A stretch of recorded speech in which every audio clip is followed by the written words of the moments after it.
Hey y'all, so I'm just picking up exactly where I left off with my last sequencer video. I just want to do a few more things. Hopefully this won't be as long as the last one. I want to do some sequencing of filter cutoffs. And so in order to do that, I actually need to get rid of my low pass gate. So I'm going to get rid of this friend for a second. I'm instead just going to throw in a ladder filter in. Let's do a 2-pole. Think. Let's be nice and clean, and let's put it in a macro. Again, it just makes things look nicer. I get lazy, and I don't do it sometimes, and then I always am racked with guilt about it. Let's create a control here, and then let's put an input, and let's call this input P, because once again, I'm going to be sequencing this pitch here. Out. We'll take the 2-pole out. Think. Sawtooth is what gets filtered, so it goes into the in there, yes. And then the out will go to here. Think. And so what this is gonna mean though, is that we'll have to now envelope our sawtooth in a different way. Think. We'll just do a little AR here. Out. Remember our gate is gonna go there. Create control, create control. Once again, could put that envelope in a macro. Put these friends in a macro together. Let's leave it for now. Just run it. Oh, we're not going to hear anything because currently our filter has nothing coming in here. All right, so one easy thing we could do is just duplicate this sequencer and send its out to the filter there.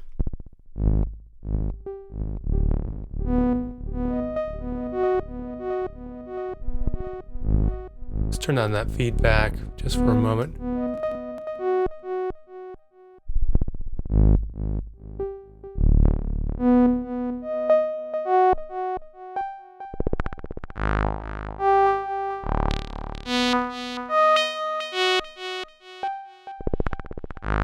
So now this is okay, but you can see they're running a little bit off from each other, and so that's not really all that great. So let's delete this sequencer just for a moment. And let's make some tweaks inside our sequencer that might make it more interesting. One thing we can do is we can take out this LFO and put it instead outside here. Now I could put that in a macro that's for clock, but basically what I want to do is make an input here that will be my clock, bink, and then I can run my single clock to multiple sequencers, right? One other thing I can do, and I know my panel is getting to be a mess here. I guess I should put that in a macro. New macro, clock,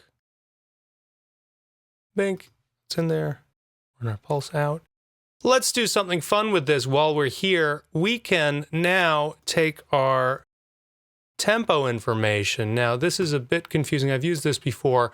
Source for the current tempo measured in beats per second to get the BPM value multiplied by 60. This is reading from this clock here. If I multiply this by 4, this is now in 16th notes. Clock, clock, output to the filter.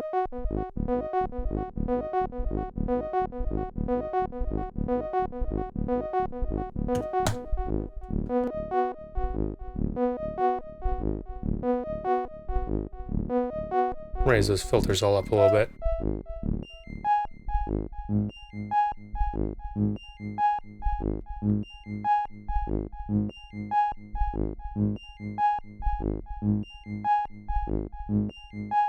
Okay, that's kind of neat. We could also make our delay synced to the tempo. So I could go get that tempo information again. In this case, the delay is in milliseconds, right? And so we need to do a little bit of math. We need a division, and then take 1,000 milliseconds in a second and divide it by that tempo. Let's just listen to the...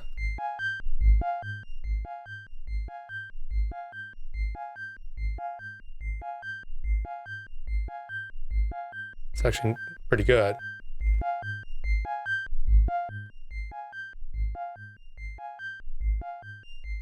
So now it's all tempo synced, right? Okay, this is starting to sound pretty neat. Let me go into, oops, I've renamed that ROM. This is my pitch sequencer. This is why you should take care to name things. And this is the filter. That said, I might delete these just because I'm going to do a couple more tweaks in here. One thing I could do is add a portamento. Let me do it this way, built-in module, filter. I've showed how to add a simple portamento in another video. If I think of it, I'll link that here. But okay, boom. Create control, low pass. I'm going to need an A to E for that. Pink, pink. Rename this portamento. Pink.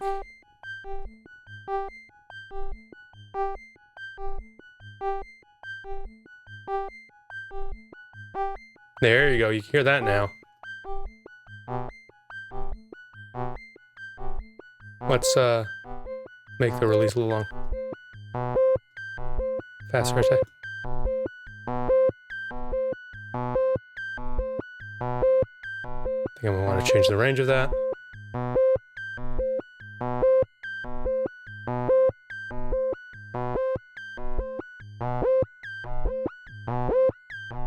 That's nice.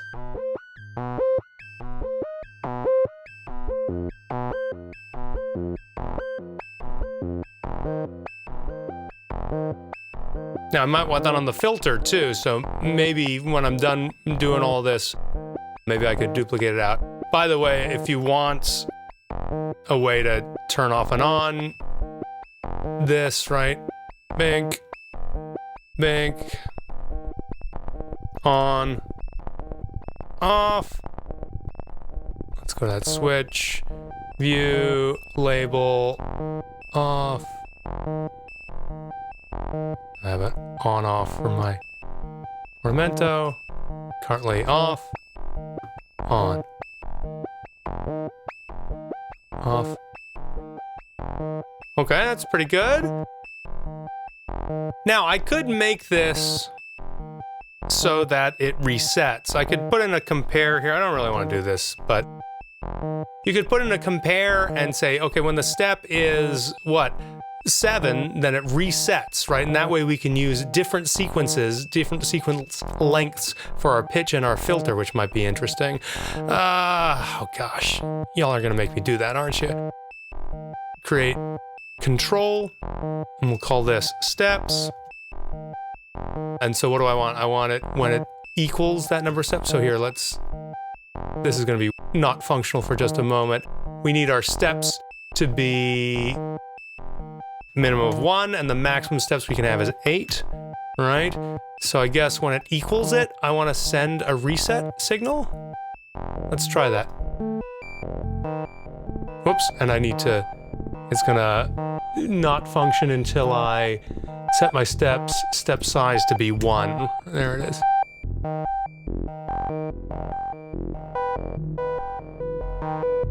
So you can see the steps, it counts 1, 2, 3 now.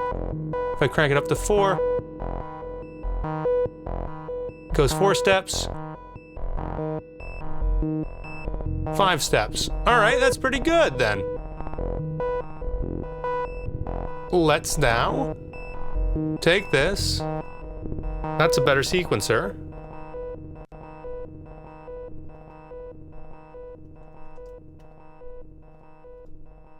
And we'll run this into our filter. Okay, now we have them labeled properly. Here's my pitch sequencer. I probably should have cleaned up that panel mess a little bit. By the way, you can do a 16-step sequencer, right? And this would have given me even more options. But so here's what we'll do. I'll set this one to be 3 steps. And so only these 3 steps matter. And we'll make this one, we'll make that one go all the way to 8. And so we'll make this a low cutoff frequency, make this one really high.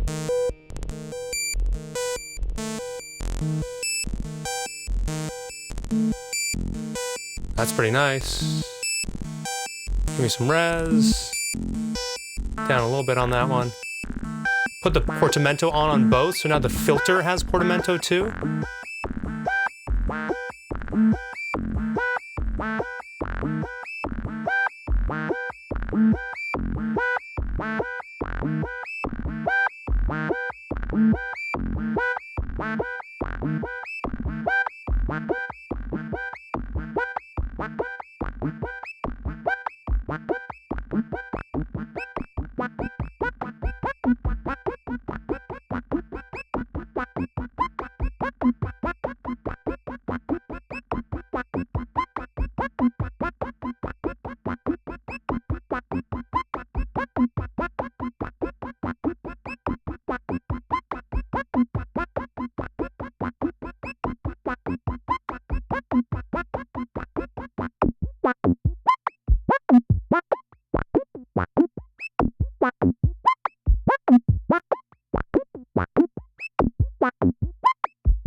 Putting in different subdivision options for the filter here.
I mean, this is pretty great, I think.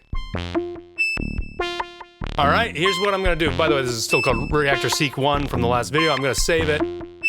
Should probably save it as 2. Bink. All right, let's save it. Quit, and I'm gonna do one more thing. Okay, so now the great thing is here I am in Reaktor, instrument. Whoops, haven't used it for a while apparently. AU instruments, native instruments, Reaktor 6.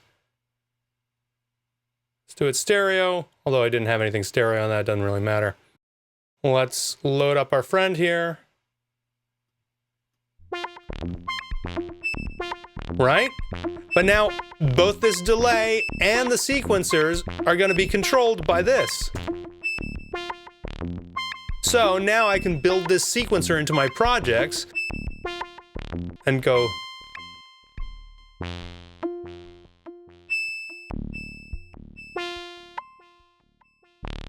and do whatever the heck I want.